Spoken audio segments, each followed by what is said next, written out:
ครับเข้าเมืองครับครับนี่คือนี่ครับกลุ่มของเรานะครับผม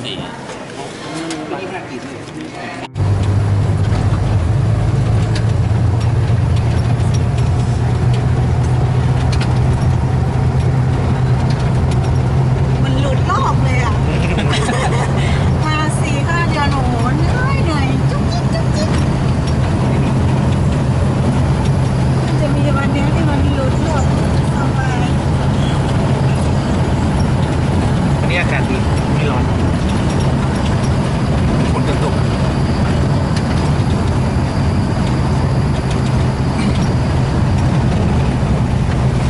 ขับไกลแล้วนานนะครับตอนนี้เราอยู่ที่ห้วยทรายนะครับผมเรากำลังจะไปซื้อตั๋วเรือครับแล้วก็นี่ครับเราจะขึ้นเรือตรงนี้นะครับเดี๋ยวเราขึ้นไปดูครับซื้อตั๋วเรือครับ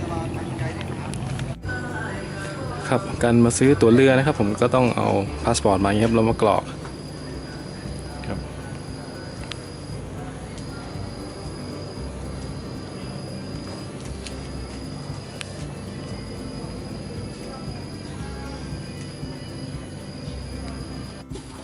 อันนี้ก็มีเด็กๆเล่นเปตองอยู่ตรงนี้ครับตรงท่าเรือห้วยทรายครับ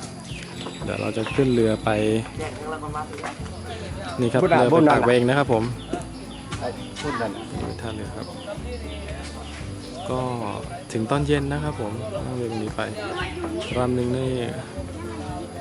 ก็ผมว่าได้เป็น100 คนนะครับนี่ประชา